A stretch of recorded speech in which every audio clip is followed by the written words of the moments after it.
क्या आप जानते हैं भारत में एक ऐसा बिजनेस मॉडल है जो हर साल 90,000 करोड़ रुपए से भी ज़्यादा का टर्नओवर देता है। देश में लाखों लोग इस बिजनेस से अपना मुनाफा बना रहे हैं और ये सिर्फ बड़े बिजनेसमैन के लिए ही नहीं बल्कि छोटे किसानों के लिए भी एक सुनहरा अवसर है। यह एक ऐसा क्षेत्र है जहां थोड़े निवेश से भी बड़ा मुनाफा कमाया जा सकता है, लेकिन कैसे? आइए जानते हैं इस बिजनेस की गहराई में जाकर। आज हम बात करने वाले हैं एक ऐसे बिजनेस मॉडल की जो भारत में तेजी से बढ़ रहा है और वह है पोल्ट्री फार्मिंग बिजनेस मॉडल। अगर आप भी अपने खेत या छोटी सी जगह में अपना खुद का पोल्ट्री फार्म शुरू करना चाहते हैं तो ये वीडियो आपके लिए है। हम आपको पोल्ट्री फार्म के हर पहलू के बारे में बताएंगे, चाहे वो लागत हो, मुनाफा, स्वास्थ्य प्रबंधन और लॉन्ग टर्म सफलता के लिए टिप्स हो। तो चलिए शुरू करते हैं। पोल्ट्री फार्मिंग एक ऐसा बिजनेस है जिसमें अंडों और मांस का उत्पादन होता है और यह भारत में सबसे तेजी से बढ़ता हुआ कृषि क्षेत्र है। वर्ष 2023 में भारत ने लगभग 114 बिलियन अंडे और 5 मिलियन टन से अधिक चिकन मांस का उत्पादन किया है। इस उद्योग का महत्व सिर्फ उत्पादनों तक सीमित नहीं है बल्कि यह रोजगार के लाखों अवसर भी प्रदान करता है। तो आइए जानते हैं सबसे पहले कि कौन कौन से टॉपिक हैं जो इस वीडियो में कवर होने वाले हैं। पहले नंबर पे आता है पोल्ट्री फार्मिंग किसे कहते हैं।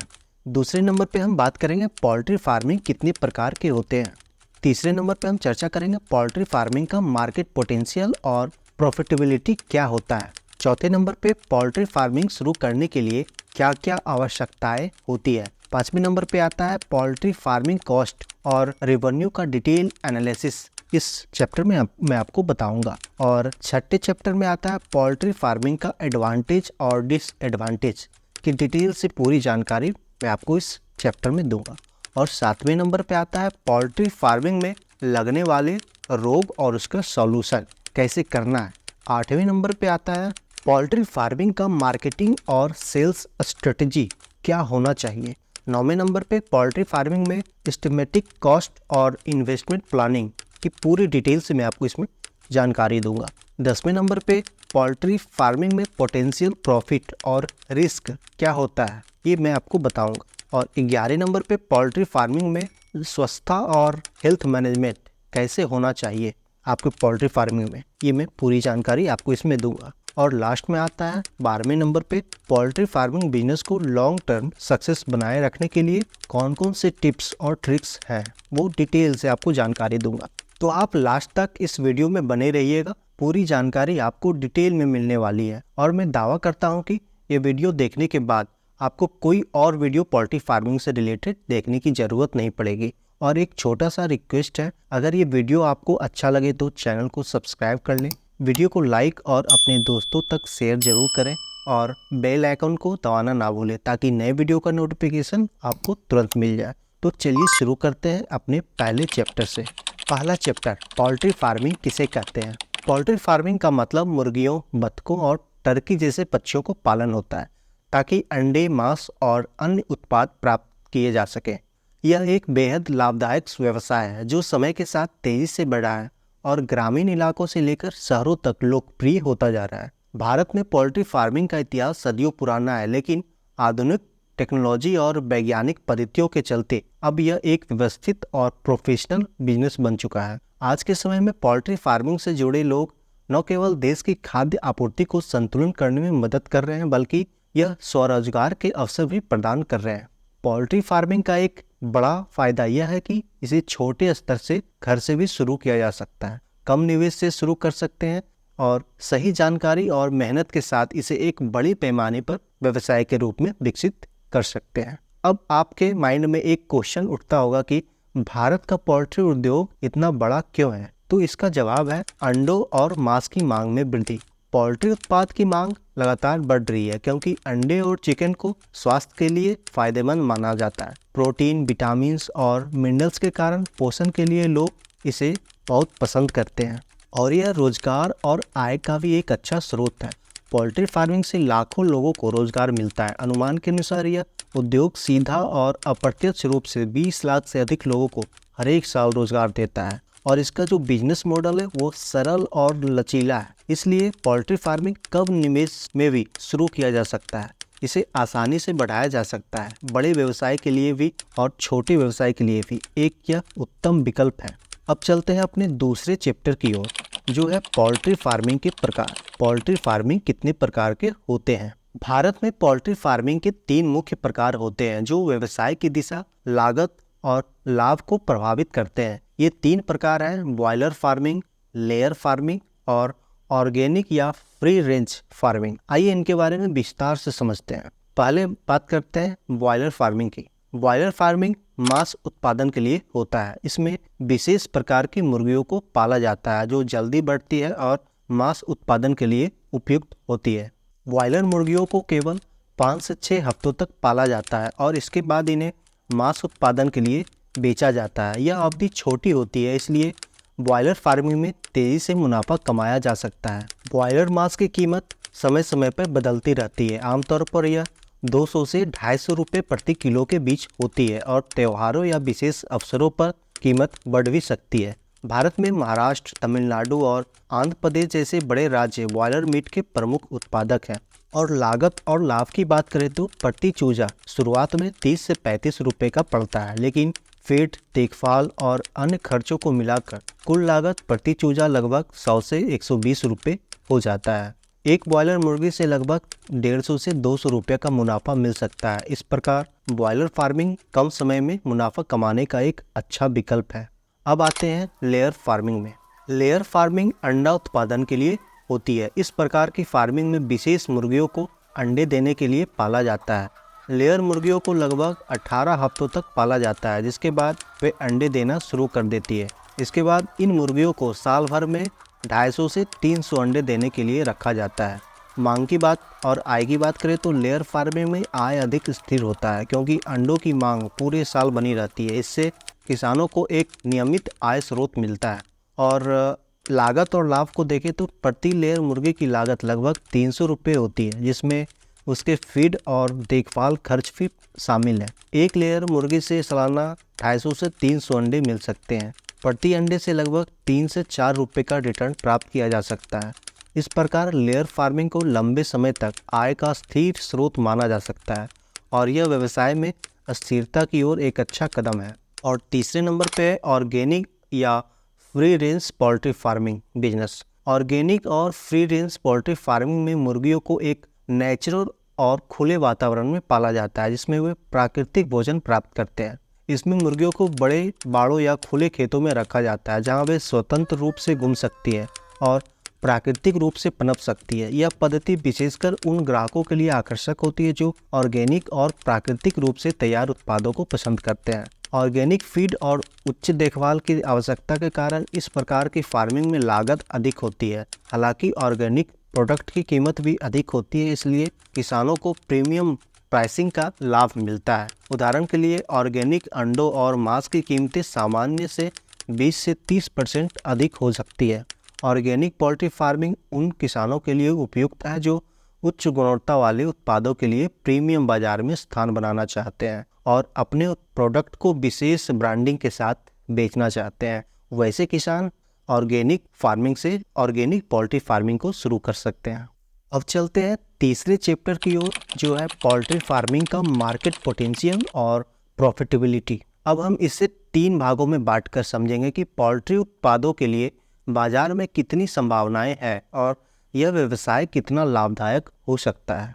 पहले हम समझते हैं भारत में पोल्ट्री की मांग और मौजूदा मार्केट साइज। भारत में पोल्ट्री प्रोडक्ट की मांग लगातार बढ़ रही है। शहरीकरण, जीवन शैली में बदलाव और प्रोटीन से भरपूर भोजन की मांग में वृद्धि के कारण यह क्षेत्र तेजी से बढ़ रहा है। वर्तमान में औसत अंडे की खपत प्रति व्यक्ति सप्ताह लगभग 5 से 6 अंडे होते हैं और मांस की खपत भी लगातार बढ़ रही है। भारत जैसे विशाल जनसंख्या वाले देश में यह खपत वृद्धि पोल्ट्री फार्मिंग के लिए एक मजबूत बाजार आधार तैयार करती है। पोल्ट्री उद्योग भारत के कृषि क्षेत्र में प्रमुख भूमिका निभाता है और वर्तमान में इस क्षेत्र का अनुमानित मार्केट साइज लगभग 1.5 लाख करोड़ रुपए के आसपास है। इसके अलावा भविष्यवाणियों के अनुसार अगले कुछ वर्षों में यह उद्योग सालाना 8 से 10% की दर से बढ़ने की संभावना है। यह ग्रोथ रेट पोल्ट्री फार्मिंग में निवेश करने वालों के लिए बहुत उत्साहजनक है।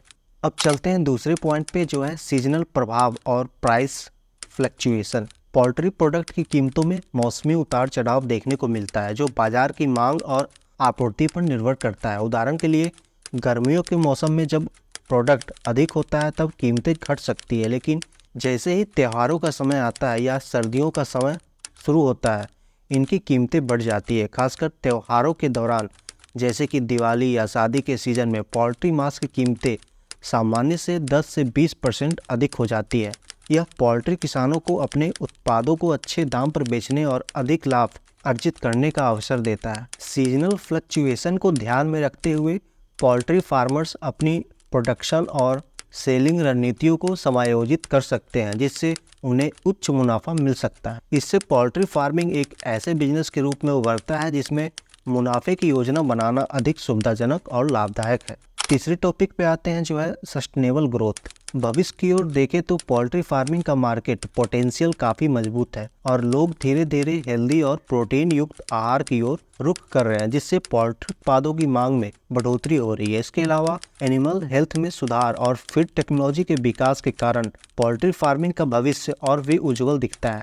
इससे किसानों को लाभप्रद उत्पादन करने में मदद मिलती है और उद्योग को स्थिरता बनी रहती है। सरकार भी पोल्ट्री क्षेत्र में नई टेक्नोलॉजी और वित्तीय सहायता के माध्यम से योगदान दे रही है।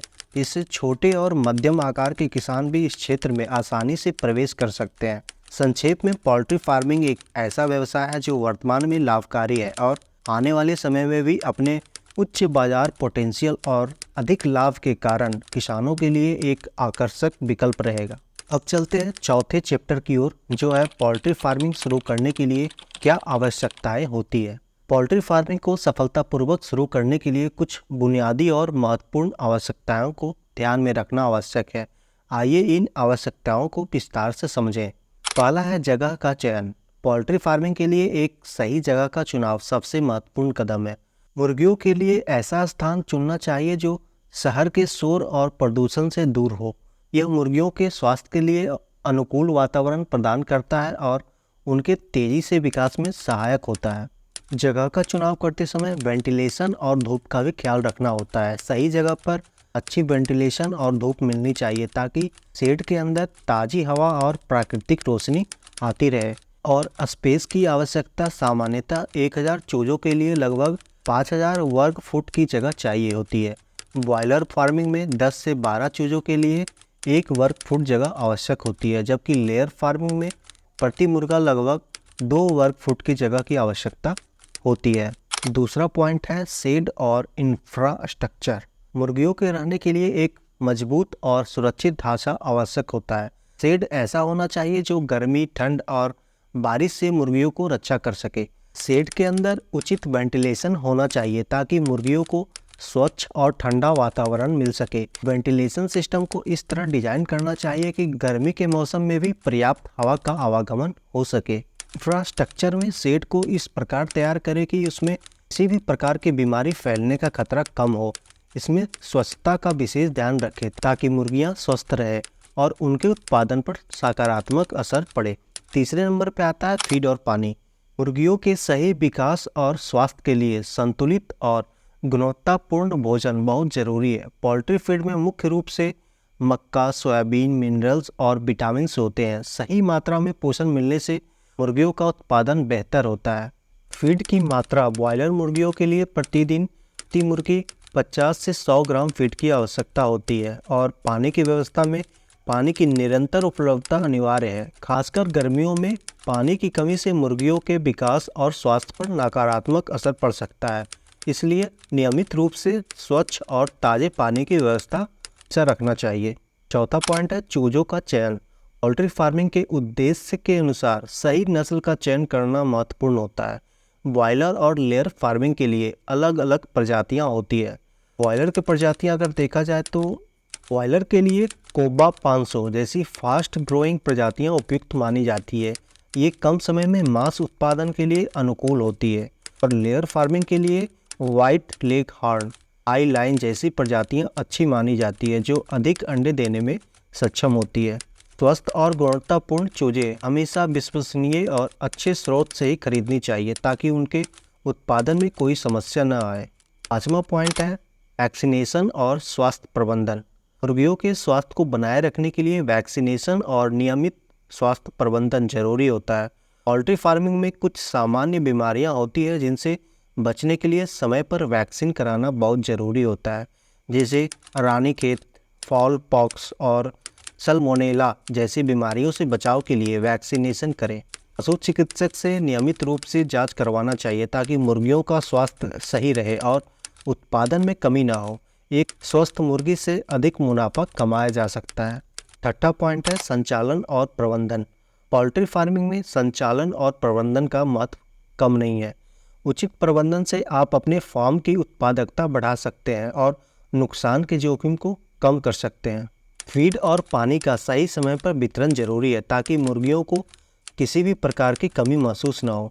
फार्म में नियमित रूप से सफाई और स्वच्छता का ध्यान रखें। मुर्गियों के स्वास्थ्य और उत्पादन को मॉनिटर करने के लिए नियमित रूप से रिकॉर्डिंग करना सहायक होता है। पोल्ट्री फार्म में अनुभवी कर्मचारियों की ज़रूरत होती है जो मुर्गियों की देखभाल, फीडिंग और सफाई का काम संभाल सकें। सातवां पॉइंट है फाइनेंस और बजट। पोल्ट्री फार्मिंग शुरू करने के लिए शुरुआती निवेश की आवश्यकता होती है। इस बजट को सही तरीके से प्रबंधित करना फार्मिंग को सुचारू रूप से चलाने में सहायक होता है। छोटे पैमाने पर पोल्ट्री फार्मिंग के लिए 1 से 2 लाख रुपए का निवेश पर्याप्त हो सकता है और बड़े पैमाने पर व्यवसाय के लिए 10 लाख रुपए या उससे अधिक भी आवश्यकता होती है। पोल्ट्री व्यवसाय को बढ़ावा देने के लिए नाबार्ड और अन्य योजनाओं के तहत लोन प्राप्त किया जा सकता है। सरकारी मदद से छोटे किसानों को भी इस व्यवसाय में प्रवेश करने का अवसर मिलता है। इन सभी आवश्यकताओं को ध्यान में रखते हुए पोल्ट्री फार्मिंग एक सफल व्यवसाय के रूप में विकसित किया जा सकता है। उचित प्रबंधन, स्वस्थ चूजों का चयन और सही बजटिंग से इस व्यवसाय में अच्छा मुनाफा कमाना संभव है। अब चलते हैं अगले चैप्टर की ओर, जो है पोल्ट्री फार्मिंग का कॉस्ट और रेवेन्यू का एनालिसिस। इस चैप्टर में मैं आपको टोटल डिटेल में पोल्ट्री फार्मिंग में कॉस्ट कितना लगेगा, उसका रेवेन्यू कितना होगा, पूरा एनालिसिस करके मैं आपको बताऊंगा। तो चलिए शुरू करते हैं। पोल्ट्री फार्मिंग व्यवसाय शुरू करने के लिए लागत और आय का सही आकलन जरूरी है ताकि इसे एक लाभदायक बिजनेस के रूप में चलाया जा सके। आइए इसके विभिन्न पहलुओं को विस्तार से समझते हैं। पहला पॉइंट पे जो बात करेंगे वह है इनिशियल इन्वेस्टमेंट यानी शुरुआती निवेश। पोल्ट्री फार्मिंग का शुरुआती निवेश उसके पैमाने और संरचना पर निर्भर करता है। छोटे पैमाने पर पोल्ट्री फार्म जैसे 500 चूजों के साथ शुरू करने के लिए 1 से 2 लाख रुपए तक का खर्च आता है। अब बात करते हैं शेड और ढांचा निर्माण का। शेड और संरचना के लिए यह जरूरी है कि वह गर्मी, ठंड और बारिश से बचा सके। इस पर लगभग 40,000 से 50,000 रुपये तक का खर्च आता है। और चूजों में 500 बॉयलर चूजों के लिए प्रति चूजा लगभग 30 से 40 रुपये का खर्च आता है, जिससे कुल लागत 15,000 से 20,000 रुपये तक का पहुंच जाता है।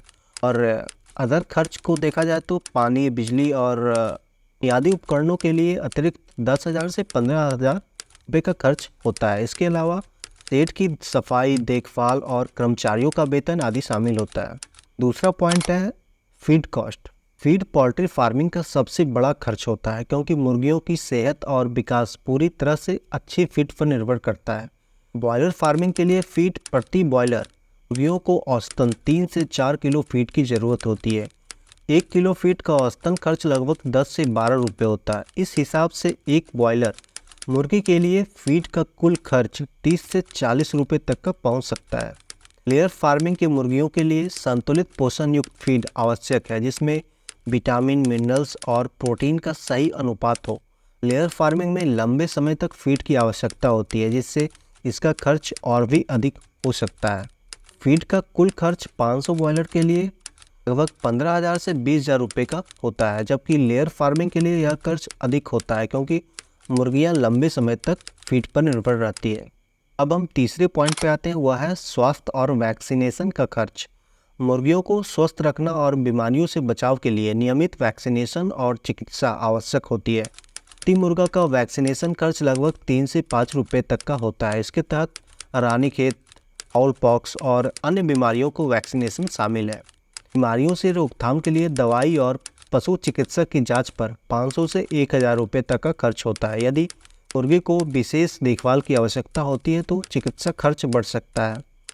अब हम देखते हैं कि स्वास्थ्य प्रबंधन का लाभ। नियमित स्वास्थ्य जांच और वैक्सीनेशन से मुर्गियों का मृत्यु दर कम होता है और उत्पादन भी बढ़ता है, जिससे आय पर सकारात्मक प्रभाव पड़ता है। चलते हैं चौथे पॉइंट पे, जो है आय यानी रेवेन्यू। पोल्ट्री फार्मिंग से एक आय का निर्धारण बॉयलर और लेयर फार्मिंग के प्रकार पर निर्भर करता है। तो मैं दोनों को एक एक कर डिस्कस करता हूँ। पहले बॉयलर फार्मिंग में मैं बात करता हूँ। एक बॉयलर मुर्गी लगभग 2 किलो तक वजन प्राप्त करती है, जिससे बाजार में प्रति मुर्गी की कीमत 200 से 250 रुपये तक होती है। यदि आप 500 बॉयलर मुर्गियों का उत्पादन करते हैं तो कुल आय लगभग 1 लाख से 1.25 लाख रुपये तक हो सकती है।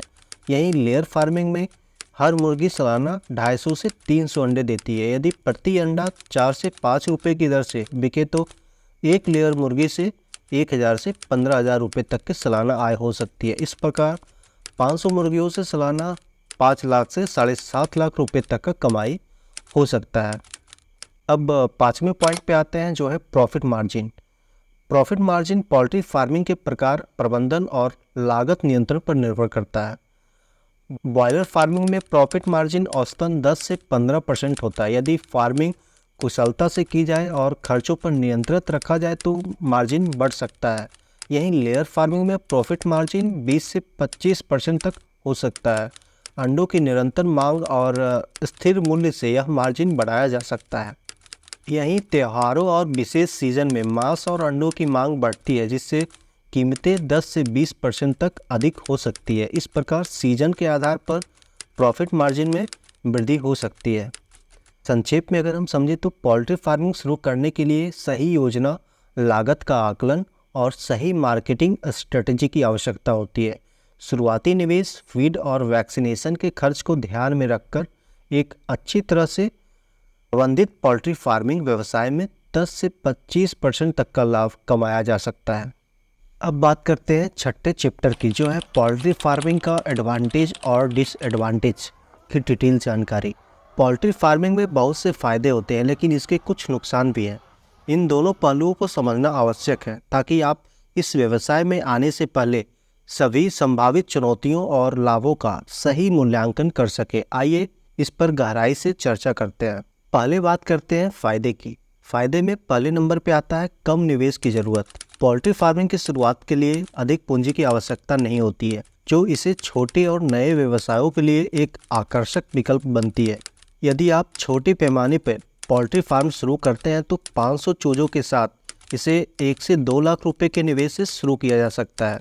इस राशि में शेड, फीड और चूजों का खर्च शामिल होता है। शुरुआती में छोटे स्तर पर निवेश करके अनुभव प्राप्त किया जा सकता है। धीरे धीरे यदि फार्म लाभ में है तो आप निवेश बढ़ाकर बड़े स्तर पर व्यवसाय बढ़ाया जा सकता है। दूसरा है पॉइंट, तेजी से मुनाफा। पोल्ट्री फार्मिंग का एक महत्वपूर्ण लाभ यह है कि इसमें कम समय में अच्छी आय प्राप्त की जा सकती है। बॉयलर मुर्गियां लगभग 6 से 7 हफ्तों में पूरी तरह विकसित हो जाती है और बिक्री के लिए तैयार हो जाती है। इससे आपके निवेश पर जल्दी रिटर्न मिलता है, जिससे एक तेज मुनाफा देने वाला व्यवसाय बनता है। लेयर मुर्गियां 18 से 20 हफ्तों के बाद अंडे देना शुरू कर देती है और एक मुर्गी से साल भर में 250 से 300 अंडे प्राप्त किया जा सकता है। इससे स्थिर और नियमित आय का स्रोत बनता है।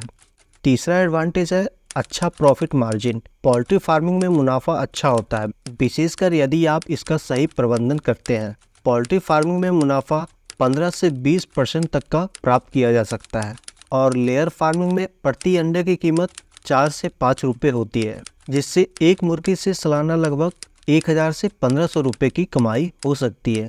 यानी सही प्रबंधन के साथ लेयर फार्मिंग में 20 से 25% तक का लाभ प्राप्त किया जा सकता है। चौथा एडवांटेज है सरकारी सहायता। पोल्ट्री व्यवसाय को बढ़ावा देने के लिए सरकार कई योजनाएं, सब्सिडी और टेक्नोलॉजी सहायता प्रदान करती है। जैसे नाबार्ड जैसे संस्थान पोल्ट्री व्यवसाय को बढ़ावा देने के लिए आसान शर्तों पर लोन प्रदान करते हैं। इसके अलावा कई राज्य और केंद्रीय योजनाएं भी पोल्ट्री फार्मिंग के लिए आर्थिक सहायता प्रदान करती है। कुछ सरकारी संस्थान पोल्ट्री फार्मिंग के प्रशिक्षण कार्यक्रम भी चलाती है, जो नए फार्म्स के लिए इस व्यवसाय को समझने और चलाने में मददगार साबित होते हैं। और पांचवा एडवांटेज है खाद के रूप में उपयोग। पोल्ट्री फार्मिंग से उत्पन्न मुर्गियों का मल मूत्र खेतों के लिए एक बहुत ही अच्छा जैविक खाद होता है। इसे खेतों में डालने से मिट्टी की उर्वरता में वृद्धि होती है, जिससे फसल उत्पादन में सुधार होता है। यह किसानों के लिए एक अतिरिक्त लाभ है, क्योंकि वे इसे बेचकर भी अतिरिक्त आय अर्जित कर सकते हैं। अब जानते हैं डिसएडवांटेज यानी नुकसान के बारे में। पहला है बीमारियों का खतरा। पोल्ट्री फार्मिंग में मुर्गियों के स्वास्थ्य का विशेष ध्यान रखना पड़ता है क्योंकि कुछ बीमारियां तेजी से फैल सकती है। रानीखेत, फाउल पॉक्स और बर्ड फ्लू जैसी बीमारियां पोल्ट्री फार्म के लिए गंभीर खतरा है। यदि समय पर वैक्सीनेशन नहीं किया जाए तो पूरी फार्मिंग पर इसका बुरा प्रभाव पड़ सकता है। इसलिए मुर्गियों को स्वस्थ रखने के लिए नियमित स्वास्थ्य जांच और उचित देखभाल करना बहुत जरूरी होता है। एक संक्रमित मुर्गी पूरे फार्म में बीमारी फैला सकती है, जिससे बड़ी संख्या में मुर्गियों की मृत्यु हो सकती है। दूसरा डिसएडवांटेज है मूल्य में अस्थिरता, यानी पोल्ट्री उत्पादों की कीमतों में उतार चढ़ाव रहता है, जो फार्मर्स के लिए चुनौतीपूर्ण हो सकता है। त्योहारों और विशेष अवसरों पर कीमतें बढ़ जाती है, परंतु अन्य समय में यह गिर सकती है। कभी कभी पोल्ट्री उत्पादों की मांग कम हो जाती है, जिससे फार्मर्स को अपने उत्पादों की सही कीमत नहीं मिल पाती और उन्हें नुकसान का सामना करना पड़ता है। तीसरा डिसएडवांटेज है लागत में वृद्धि। पोल्ट्री फार्मिंग का सबसे बड़ा खर्च पोल्ट्री फीड पर आता है, जिसकी कीमतों में अक्सर वृद्धि होती रहती है। पोल्ट्री फीड में मक्का, सोयाबीन और अन्य पोषक तत्व शामिल होते हैं। जैसे जैसे इनकी कीमतें बढ़ती है, फीड महंगा होता जाता है, जिससे पोल्ट्री फार्मिंग की लागत भी बढ़ जाती है। फीड की उच्च लागत के कारण लाभ में कमी हो सकती है, जिससे पोल्ट्री फार्मिंग को लाभकारी बनाए रखना कठिन हो सकता है। चौथा डिसएडवांटेज है बाजार तक पहुंच की कमी। छोटे पोल्ट्री किसानों के लिए बड़े बाजारों तक पहुंच बनाना एक कठिन कार्य होता है। कई बार बड़े व्यापारी छोटे किसानों से पोल्ट्री उत्पाद कम कीमत पर खरीदते हैं, जिससे किसानों को उनके उत्पाद की उचित कीमत नहीं मिल पाती है। बिना सही बाजार पहुंच के पोल्ट्री उत्पादों को बेचने में कठिनाई होती है, जिससे उनकी बिक्री सीमित हो सकती है। पांचवा डिसएडवांटेज है अनुभव की कमी। पोल्ट्री फार्मिंग में सफलता के लिए विशेष कौशल और अनुभव की आवश्यकता होती है। पोल्ट्री फार्मिंग के विभिन्न पहलू जैसे सही फीड देना, वैक्सीनेशन और प्रबंधन के लिए उचित टेक्नोलॉजी की जानकारी की आवश्यकता होती है। नए फार्मर्स के लिए बिना अनुभव की पोल्ट्री फार्मिंग की शुरुआत करना कठिन हो सकता है। अनुभवहीनता के कारण उन्हें शुरू में नुकसान उठाना पड़ सकता है। तो इसका निष्कर्ष यह है कि पोल्ट्री फार्मिंग एक ऐसा व्यवसाय है जो सही प्रबंधन और ध्यान से संचालित किया जाए तो अच्छा मुनाफा कमा सकता है। इसमें शुरुआती निवेश कम होता है और आय तेजी से प्राप्त होती है, परंतु इसके साथ जुड़ी जोखिमों को समझना भी आवश्यक है। अनुभव और टेक्नोलॉजी जानकारी के अभाव में नए फार्मर्स को शुरुआत में कठिनाइयों का सामना करना पड़ सकता है। इसलिए पोल्ट्री फार्मिंग शुरू करने से पहले इसके सभी पहलुओं को समझें और अगर संभव हो तो विशेषज्ञों से सलाह लें, ताकि यह व्यवसाय लाभदायक साबित हो सके। अब चलते हैं 7वें चैप्टर की ओर, जो है पोल्ट्री फार्मिंग में लगने वाले डिजीज और उसका सॉल्यूशन।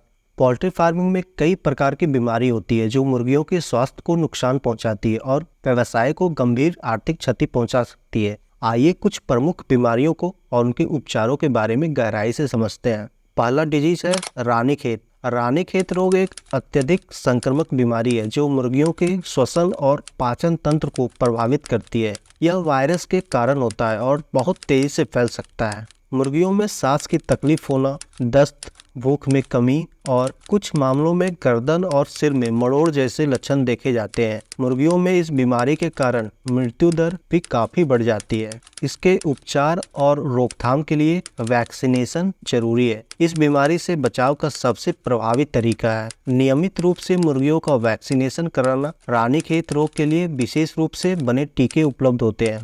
इस बीमारी से बचाव का सबसे प्रभावी तरीका है नियमित रूप से मुर्गियों का वैक्सीनेशन करना। रानीखेत रोग के लिए विशेष रूप से बने टीके उपलब्ध होते हैं जो इसे रोकने में सहायक होते हैं। इसके साथ ही संक्रमित मुर्गियों को अन्य मुर्गियों से अलग करना और फार्म की नियमित सफाई करना भी आवश्यक है, ताकि बीमारी का ज्यादा बढ़ाव न हो। फार्म में बाहरी व्यक्ति की आवाजाही पर नियंत्रित और सुरक्षा उपायों का पालन करना भी जरूरी होता है। दूसरा रोग है फाउल पॉक्स। यह एक वायरस जनित रोग है जो मुर्गियों की त्वचा, श्वसन तंत्र पर असर डालता है। यह मुर्गियों में दाने और सांस की कठिनाइयों का कारण बनता है। इस बीमारी में मुर्गियों की त्वचा पर दाने यानी गांठें निकलते हैं जो धीरे धीरे बढ़ सकते हैं। यदि यह श्वसन तंत्र को प्रभावित करता है तो मुर्गियों में सांस लेने में कठिनाई होती है। इसके बचाव के लिए पोल्ट्री फार्म में फाउल पॉक्स के खिलाफ समय समय पर टीकाकरण आवश्यक है, क्योंकि यह बीमारी जल्दी फैल सकती है। संक्रमित मुर्गियों को तुरंत अलग करना और पूरी फार्म की साफ सफाई सुनिश्चित करना भी बहुत जरूरी है, ताकि वायरस फैल न सके।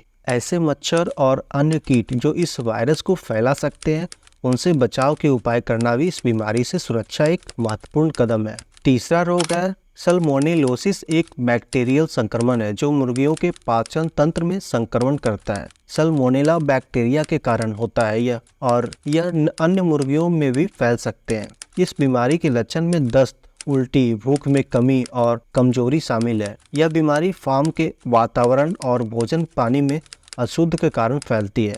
पोल्ट्री फार्म की स्वच्छता का विशेष ध्यान रखें, साफ और ताजे पानी का उपयोग करें और नियमित रूप से फीड को बदलें ताकि बैक्टीरिया न फैल सके। साथ ही पशु चिकित्सक की सलाह पर एंटीबायोटिक का उपयोग करके इस संक्रमण को नियंत्रित किया जा सकता है। सुनिश्चित करें कि मुर्गियों को साफ और सुरक्षित भोजन पानी मिले। इसके साथ ही संक्रमित मुर्गियों को अलग कर देना भी आवश्यक होता है। चौथा रोग है बर्ड फ्लू। बर्ड फ्लू, जिसे एवियन इन्फ्लुएंजा भी कहा जाता है, पोल्ट्री फार्म के लिए सबसे खतरनाक बीमारियों में से एक है। यह वायरस जनित रोग है और तेजी से फैलता है। इस बीमारी में मुर्गियों में सांस की समस्या, दस्त, भूख में कमी और शरीर का तापमान बढ़ने से लक्षण दिखाई देते हैं। यह इंसानों में भी संक्रमण फैला सकता है, इसलिए सावधानी बेहद जरूरी है। बर्ड फ्लू से बचने के लिए सबसे अच्छा तरीका है नियमित वैक्सीनेशन। पोल्ट्री फार्म में भी सभी मुर्गियों का समय समय पर टीकाकरण आवश्यक है। जैसे ही किसी मुर्गी में इस बीमारी का लक्षण दिखाई दे, उसे तुरंत अन्य मुर्गियों से अलग करना चाहिए। पोल्ट्री फार्म में बाहरी व्यक्ति की आवाजाही को नियंत्रित करना और उचित हाइजीन का पालन करना आवश्यक है ताकि इस घातक बीमारी का फैलाव न हो। पांचवा रोग है कॉक्सीडियोसिस। कॉक्सीडियोसिस एक परजीवी संक्रमण है जो मुर्गियों के पाचन तंत्र को प्रभावित करता है। यह आंतों में संक्रमण फैलाता है और पाचन को कमजोर कर देता है। इस बीमारी में मुर्गियों में भूख की कमी, वजन में गिरावट और दस्त के साथ खून आना शामिल है। यह अधिकतर युवा चूजों को प्रभावित करता है। इस संक्रमण से बचाव के लिए कॉक्सीडियोसिस वैक्सीन और एंटी पैरासाइटिक दवाओं का उपयोग किया जाता है। फार्म की नियमित सफाई करना और फीड के कंटेनरों को सूखा और साफ रखना महत्वपूर्ण है ताकि परजीवी न पनप सके इन सभी चीज़ों में। और मुर्गियों को साफ पानी देना और उनकी देखभाल में उचित पोषण का ध्यान रखना भी इस बीमारी से बचाव में सहायक हो सकता है। अब जानते हैं इसके समाधान और बचाव के उपाय। पोल्ट्री फार्म की नियमित सफाई और कीटाणुनाशक का प्रयोग इन बीमारियों के प्रसार को रोकने में सहायक होता है। सभी मुर्गियों का समय समय पर वैक्सीनेशन आवश्यक है। इस उपाय से गंभीर बीमारियों के खतरे को काफी हद तक कम किया जा सकता है। पोल्ट्री फार्म में किसी भी बीमारी के लक्षण नजर आते ही अनुभवी पशु चिकित्सक से सलाह लेना बहुत जरूरी है। सही समय पर इलाज को रोकथाम करना बहुत जरूरी होता है। पोल्ट्री फार्म में उचित वेंटिलेशन और हवा का प्रवाह बनाए रखना जरूरी है ताकि संक्रमण का खतरा कम हो। मुर्गियों को ताजे और स्वच्छ पानी के साथ पोषक तत्वों से युक्त फीड देना भी चाहिए ताकि उनका रोग प्रतिरोधक क्षमता बढ़े। इन सब उपायों का पालन करने से मुर्गियों को बचाया जा सकता है और आपका व्यवसाय सुरक्षित रह सकता है। अब आते हैं 8वें नंबर चैप्टर की ओर, जो है पोल्ट्री फार्मिंग में मार्केटिंग और सेल्स स्ट्रेटेजी क्या है। पोल्ट्री फार्मिंग में केवल उत्पादन ही सफलता का एकमात्र कारक नहीं होता, बल्कि उत्पादों की मार्केटिंग और बिक्री की कुशल योजना भी आवश्यक होती है। बिना सही मार्केटिंग के पोल्ट्री प्रोडक्ट जैसे अंडे और चिकन का अधिकतम मूल्य प्राप्त करना मुश्किल हो सकता है। यहाँ कुछ प्रमुख मार्केटिंग और बिक्री रणनीतियाँ जिनसे पोल्ट्री व्यवसाय को बढ़ाने में मदद मिलती है, मैं आपको बताने वाला हूँ। सबसे पहले आता है स्थानीय बाजार का लाभ उठाएं। पोल्ट्री उत्पादों की सबसे अधिक खपत स्थानीय बाजारों में होती है, खासकर छोटे शहरों और गांव में। स्थानीय बाजारों में आपको सीधा उपभोक्ता वर्ग मिलता है, जहां पोल्ट्री उत्पादों को मांग लगातार बनी रहती है। स्थानीय ग्राहक और दुकानदार आपके नियमित खरीदार बन सकते हैं। उनकी ज़रूरतों और पसंद के अनुसार पोल्ट्री उत्पादों की सप्लाई करके आप एक मजबूत ग्राहक संबंध स्थापित कर सकते हैं। शुरुआत में उत्पादों पर डिस्काउंट देकर आप अपनी फार्म की पहचान बना सकते हैं और स्थानीय बाजार में अपनी जगह बना सकते हैं। छूट से आप ग्राहकों को आकर्षित कर सकते हैं और उन्हें अपने उत्पाद की गुणवत्ता से परिचय करा सकते हैं। दूसरा है होलसेल मार्केटिंग।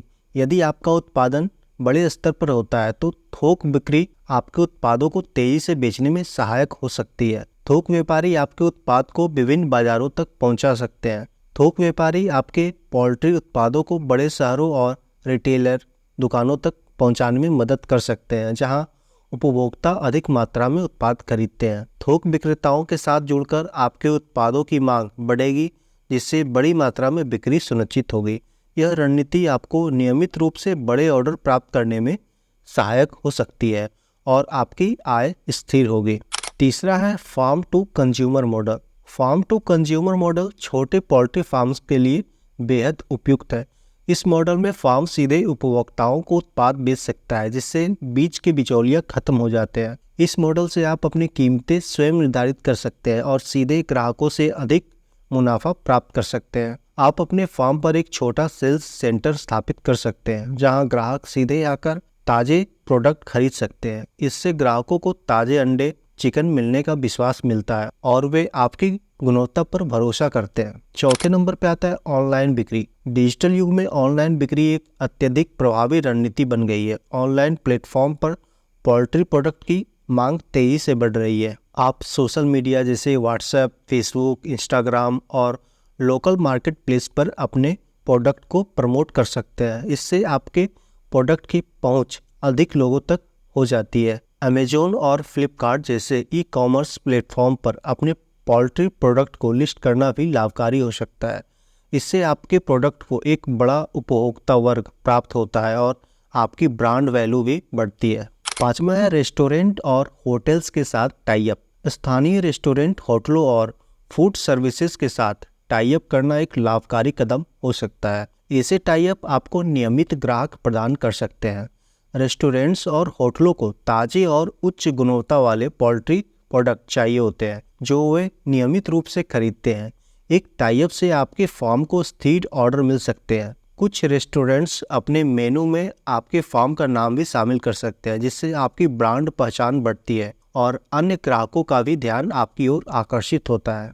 छठे नंबर पे आता है साप्ताहिक और मासिक सब्सक्रिप्शन मॉडल। बड़े शहरों में रहने वाले ग्राहक जो नियमित पोल्ट्री प्रोडक्ट चाहते हैं, उनके लिए सब्सक्रिप्शन मॉडल एक बहुत ही अच्छा विकल्प हो सकता है। इस मॉडल से ग्राहकों के साथ स्थिर संबंध बनते हैं और आप नियमित बिक्री सुनिश्चित कर सकते हैं। ग्राहक हर हफ्ते या महीने प्रोडक्ट का ऑर्डर दे सकते हैं। सब्सक्राइबर करने वाले ग्राहकों को थोड़ी छूट देकर आप उन्हें लंबे समय तक अपने साथ बनाए रख सकते हैं। इससे आपकी आय में स्थिरता आएगी और ग्राहक संतुष्ट रहेंगे। सातवें नंबर पे ब्रांडिंग और प्रमोशन है। पोल्ट्री फार्म की एक पहचान बनाना भी आवश्यक है, जिससे आपके प्रोडक्ट की अलग पहचान बन सके। इसके लिए आकर्षक नाम, लोगो और पैकेजिंग आपके प्रोडक्ट को बाजार में अलग पहचान देते हैं और ग्राहक ब्रांड की ओर आकर्षित होते हैं। सोशल मीडिया पर अपने फार्म की पोस्ट और विज्ञापन देकर आप एक बड़े उपभोक्ता वर्ग तक पहुंच सकते हैं। लगातार सोशल मीडिया पर सक्रिय रहना,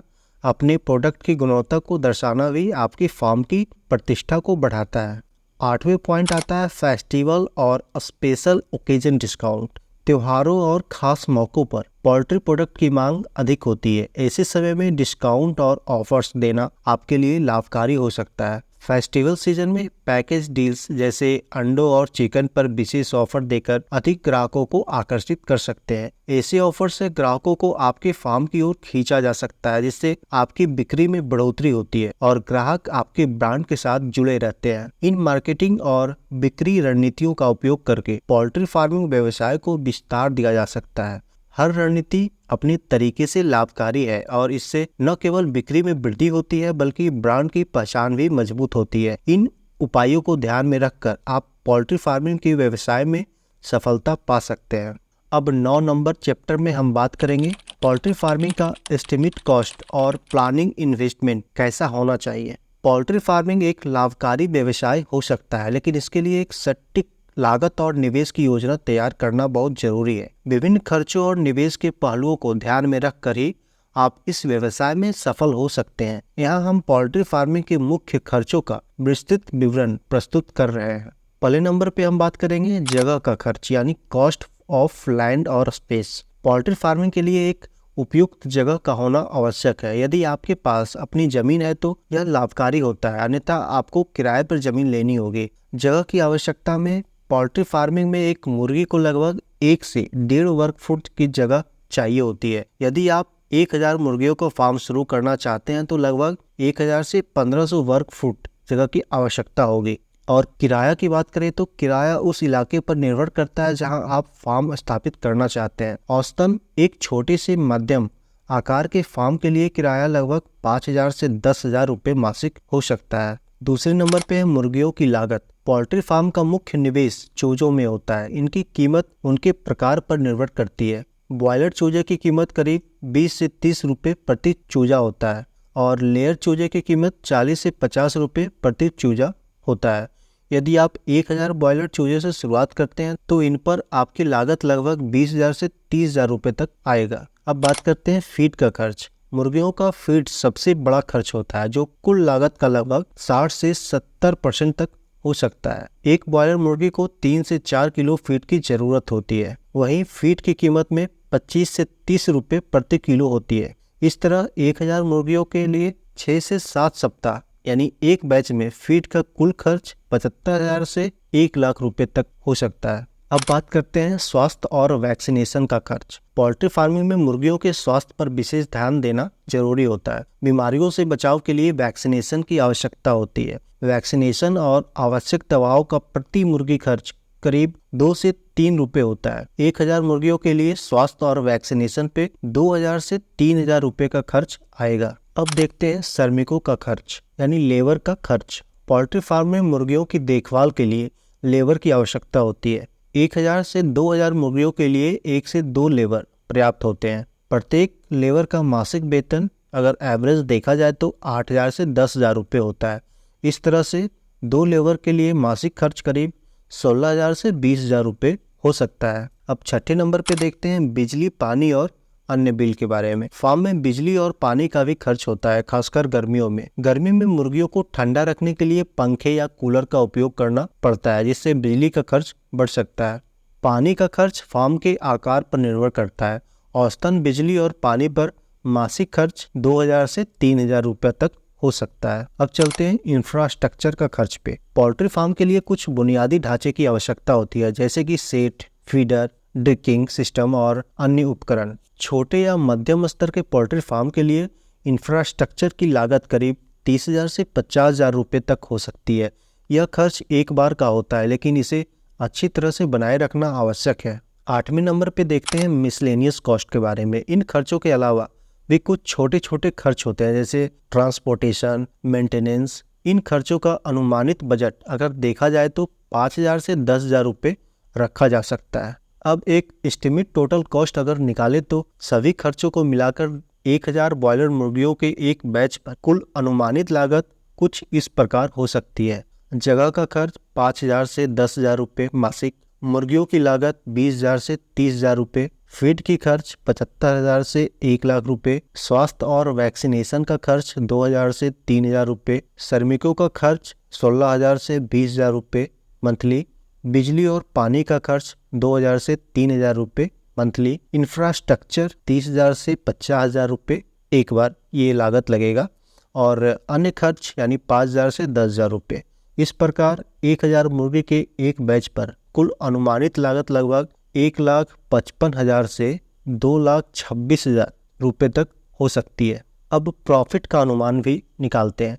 अगर प्रति ब्रॉयलर का वजन लगभग 2 किलो होता है और इसे 120 रुपये प्रति किलो के हिसाब से बेचा जाए तो प्रति मुर्गे की कीमत 240 रुपये यानी 2 गुने 120 यानी 240 रुपये आएगा।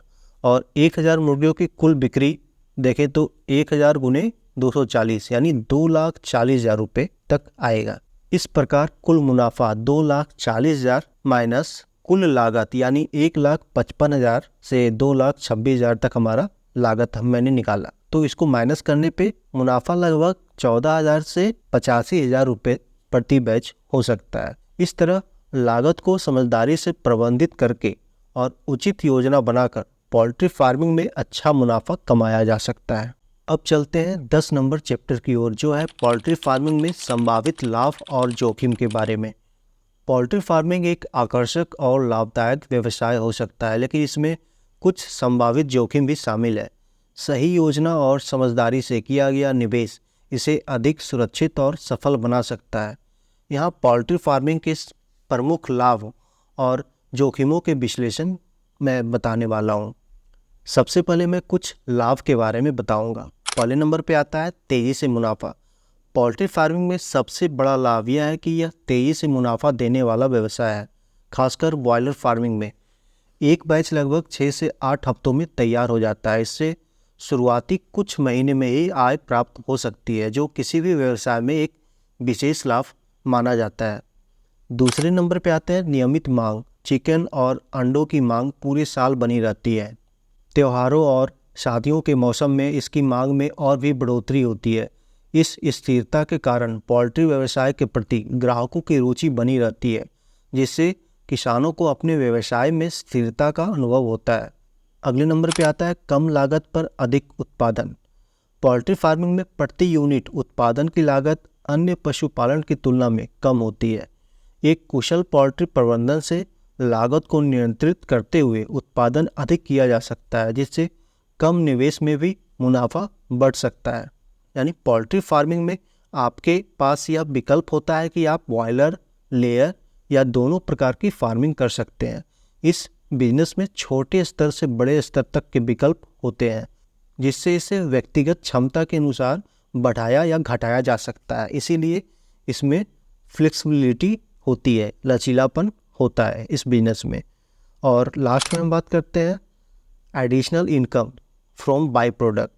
पोल्ट्री फार्मिंग में मुर्गियों की खाद, जिसे पोल्ट्री मैन्योर कहा जाता है, यह एक बाई प्रोडक्ट होता है, यानी जैविक खाद के रूप में भी इसे बेची जा सकती है। यह खाद जैविक खेती में अत्यधिक उपयोगी है और इसका अच्छा मूल्य मिलता है, जिससे पोल्ट्री फार्मिंग से एक अतिरिक्त आय का स्रोत बनता है। अब बात करते हैं रिस्क की। पहले नंबर पे बीमारियां और संक्रमण। पोल्ट्री फार्मिंग का सबसे बड़ा जोखिम बीमारियों का होता है, जैसे एवियन इन्फ्लुएंजा, बर्ड फ्लू और न्यूकेशल डिजीज़। यदि एक मुर्गी संक्रमित होती है तो यह संक्रमण तेज़ी से पूरे फार्म में फैल सकता है। इससे बचाव के लिए सफाई और वैक्सीनेशन का ध्यान रखना अति आवश्यक होता है, लेकिन फिर भी बीमारी का खतरा हमेशा बना रहता है। दूसरे नंबर पर आप बात करता हूँ मूल्य में उतार चढ़ाव। पोल्ट्री प्रोडक्ट की कीमतें समय समय पर घटती बढ़ती रहती है। किसी मौसम में या किसी परिस्थिति में चिकन और अंडे की कीमतें घटने पर पोल्ट्री फार्म को कम मुनाफा या नुकसान का सामना करना पड़ता है। ऐसे समय में आर्थिक चुनौतियों का सामना करना पड़ सकता है। अगले में बात करते हैं मौसम का प्रभाव। मौसम में अधिक गर्मी या सर्दी होने पर मुर्गियों के स्वास्थ्य पर विपरीत प्रभाव पड़ता है। अत्यधिक तापमान को नियंत्रित करने के लिए वेंटिलेशन, पंखों या कूलर की आवश्यकता होती है, जिससे बिजली और अन्य संसाधनों का खर्च बढ़ जाता है और उत्पादन की लागत बढ़ सकती है। अगले नंबर पर बात करते हैं कंपटीशन। पोल्ट्री फार्मिंग में बड़ी कंपटीशन है, खासकर बड़े पोल्ट्री व्यवसायों को चलते छोटे किसानों को अपनी कीमतें कम करनी पड़ती है। इससे छोटे किसानों के लिए मुनाफा कम हो सकता है और कभी कभी बाजार में टिके रहने के लिए कंपटीशन करना पड़ता है। और लास्ट में बात करते हैं मृत्यु दर यानी मोर्टेलिटी रेट के बारे में। पोल्ट्री में मुर्गियों की मृत्यु दर भी एक जोखिम का कारण होता है। कभी कभी उचित देखभाल या सही खान पान न मिलने पर मृत्यु दर बढ़ जाती है, जिससे नुकसान होता है। अधिक मृत्यु दर से मुनाफा सीधे तौर पर प्रभावित होता है, इसलिए स्वास्थ्य प्रबंधन का ध्यान रखना अति आवश्यक है। तो अब सवाल यह है कि लाभ और जोखिम का संतुलन कैसे बनाए रखा जा सकता है। पोल्ट्री फार्मिंग में लाभ और जोखिम दोनों ही होते हैं, इसलिए व्यवसाय में मुनाफा कमाने के लिए जोखिमों का प्रबंधन करना जरूरी होता है। यहाँ कुछ प्रमुख उपाय मैं बता रहा हूँ जो पोल्ट्री व्यवसाय को लाभदायक बनाने में सहायक हो सकते हैं। पहले नंबर पे स्वास्थ्य और सफाई का ध्यान रखें। फार्म की नियमित सफाई, वैक्सीनेशन और अच्छे वेंटिलेशन के उपाय अपनाकर बीमारियों का खतरा कम किया जा सकता है। दूसरे में बीमारियों की रोकथाम के उपाय। पोल्ट्री के लिए जरूरी वैक्सीनेशन समय पर करवाएं ताकि संक्रमण की संभावनाएं कम हो। इसके साथ ही फार्म में बाहरी संक्रमणों को रोकने के लिए उचित सावधानी बरतें। पोल्ट्री उत्पादों की कीमतों पर उतार चढ़ाव के अनुसार अपने प्रोडक्शन को नियंत्रित करें। बाजार की मांग और सप्लाई को ध्यान में रखते हुए उत्पादन की योजना बनाएं ताकि मुनाफा बना रहे। पोल्ट्री मैन्योर का जैविक खेती में अच्छा उपयोग है। इसे बेचकर एक अतिरिक्त आय का स्रोत तैयार किया जा सकता है। इसके अलावा अंडों का उत्पादन कर अन्य उत्पादों की मांग को भी पूरा किया जा सकता है। बाजार में कंपटीशन के हिसाब से अपने प्रोडक्ट की गुणवत्ता और कीमत की ध्यान रखें। बड़े व्यवसायों से कंपटीशन का सामना करने के लिए अपने प्रोडक्ट में गुणवत्ता बनाए रखना आवश्यक होता है। इस तरह पोल्ट्री फार्मिंग में लाभ और जोखिम दोनों ही जुड़े हैं। सही रणनीति और निवेश से इन जोखिमों को नियंत्रित करते हुए आप इस व्यवसाय में अच्छा मुनाफा कमा सकते हैं। अब चलते हैं नेक्स्ट चैप्टर की ओर। पोल्ट्री फार्मिंग में स्वच्छता और स्वास्थ्य प्रबंधन कैसे करें। पोल्ट्री फार्मिंग में मुनाफा तभी संभव है जब मुर्गियों का स्वास्थ्य अच्छा रहे। स्वच्छता और स्वास्थ्य प्रबंधन न केवल मुर्गियों की उत्पादकता को बढ़ाता है बल्कि यह बीमारियों को रोककर आर्थिक नुकसान को भी कम करता है। आइए विस्तार से जानते हैं कि पोल्ट्री फार्म में स्वच्छता और स्वास्थ्य प्रबंधन कैसे किया जा सकता है। पहले नंबर पे बात करते हैं स्वच्छता का महत्व। स्वच्छता का सीधा प्रभाव मुर्गियों के स्वास्थ्य और मृत्यु दर पर पड़ता है। साफ सुथरे वातावरण में रोगाणु, बैक्टीरिया और वायरस का फैलाव कम होता है, जिससे बीमारियों का खतरा भी घटता है। एक स्वच्छ वातावरण से न केवल मुर्गियां स्वच्छ रहती है बल्कि उनकी उत्पादकता भी बढ़ती है, जिससे मुनाफा भी अधिक होता है। दूसरे नंबर पे बात करते हैं फार्म की नियमित सफाई। पोल्ट्री फार्म में सफाई के लिए एक निश्चित दिनचर्या बनाना आवश्यक है। हर दिन फार्म की सतहों, बाड़ों और उपकरणों को साफ रखें। फीडर और वाटर की नियमित सफाई से भोजन और पानी में बैक्टीरिया और वायरस फैलने का खतरा कम होता है। इन्हें कीटाणु रहित करना ना भूलें ताकि मुर्गियों का स्वास्थ्य पर कोई नकारात्मक प्रभाव ना पड़े। तीसरा है वैक्सीनेशन और चिकित्सा। पोल्ट्री फार्म में वैक्सीनेशन एक महत्वपूर्ण कदम है। मुर्गियों को नियमित टीके लगवाएं, जैसे एवियन इन्फ्लुएंजा और न्यूकैसल डिजीज के। इन टीकों से मुर्गियों को सामान्य और खतरनाक बीमारियों से सुरक्षा मिलती है। इसके अलावा पशु चिकित्सक से समय समय पर सलाह लेकर आवश्यक दवाओं का भी उपयोग करें। यह बीमारियों की रोकथाम में मददगार होता है और मुर्गियों को स्वस्थ बनाए रखता है। चौथे नंबर पर बात करते हैं फीड का गुणवत्ता प्रबंधन। मुर्गियों की भोजन की गुणवत्ता पर विशेष ध्यान देना आवश्यक है। खराब गुणवत्ता का फीड मुर्गियों की रोग प्रतिरोधक क्षमता को कमजोर कर सकता है, जिससे वे बीमारियों के शिकार बन सकती है। फीड को सही तरीके से स्टोर करें ताकि उसमें नमी या फंगस न लगे। समय समय पर फीड की ताजगी और गुणवत्ता की जांच करें ताकि मुर्गियों को पौष्टिक भोजन मिलता रहे और वे स्वस्थ बनी रहें। पाँचवें नंबर पे बात करते हैं जल का स्वच्छ प्रबंधन, यानी क्लीन वाटर मैनेजमेंट। मुर्गियों के लिए स्वच्छ पानी बेहद ज़रूरी है। दूषित पानी से बर्ड फ्लू जैसी बीमारियां फैल सकती है। पानी के स्रोतों को साफ रखें और उसमें नियमित रूप से कीटाणुरोधक डालें। पानी की नियमित आपूर्ति बनाए रखने के लिए स्वचालित पानी के सिस्टम का उपयोग किया जा सकता है, जिससे मुर्गियों को हर समय ताज़े और स्वच्छ पानी की उपलब्धता बनी रहती है। छठे नंबर पर बात करते हैं बीमारियों की रोकथाम के उपाय। पोल्ट्री फार्म में बीमारियों के फैलने का खतरा हमेशा बना रहता है, इसलिए हर दिन फार्म के सभी हिस्सों को साफ रखें और कीटाणु रहित करने का उपाय करें। बाहरी पशुओं को फार्म में न आने दें और बाहरी लोगों के प्रवेश को भी सीमित रखें। यदि कोई बाहरी व्यक्ति फार्म में आता है तो उसके हाथों और पैरों को कीटाणु रहित करना जरूरी होता है। सातवें नंबर पे बात करते हैं अच्छे वेंटिलेशन का प्रबंधन। पोल्ट्री फार्म में वेंटिलेशन का अच्छा प्रबंध होना चाहिए ताकि मुर्गियों को ताज़ा हवा मिल सके। खराब वेंटिलेशन से गैसें जमा हो सकती है, जिससे मुर्गियों का स्वास्थ्य प्रभावित हो सकता है। फार्म में एयर कूलिंग सिस्टम का भी उपयोग किया जा सकता है ताकि तापमान नियंत्रित रहे और मुर्गियों का स्वास्थ्य अच्छा बना रहे। आठवें नंबर पर बात करते हैं मुर्गियों की नियमित जांच। मुर्गियों के नियमित स्वास्थ्य जांच से उनकी स्वास्थ्य में किसी भी समस्या को जल्दी पहचाना जा सकता है। समय समय पर पशु चिकित्सक से परामर्श लें और मुर्गियों की सेहत पर नज़र रखें। यही कदम आपको समय रहते बीमारियों का पता लगाने और उचित उपचार करने में सहायक होता है, जिससे मुर्गियों की मृत्यु दर को कम किया जा सकता है। 9वें नंबर पे बात करते हैं जैव सुरक्षा। जैव सुरक्षा के नियमों का पालन पोल्ट्री फार्म में अत्यंत महत्वपूर्ण है। कर्मचारियों को फार्म में प्रवेश करते समय सख्त जैव सुरक्षा उपाय अपनाने चाहिए। बाहरी लोगों का फार्म में प्रवेश सीमित रखें और कर्मचारियों को हर बार फार्म में आने से पहले कीटाणु रहित होना चाहिए। इससे बीमारियों का खतरा कम होता है। यानी स्वच्छता और स्वास्थ्य प्रबंधन से न केवल मुर्गियों की उत्पादकता में सुधार होता है बल्कि पोल्ट्री व्यवसाय को लंबे समय तक टिकाऊ और लाभकारी बनाता है। इन उपायों से बीमारियों का खतरा कम होता है और मृत्यु दर घटती है, जिससे पोल्ट्री फार्म में लगातार मुनाफा होता है।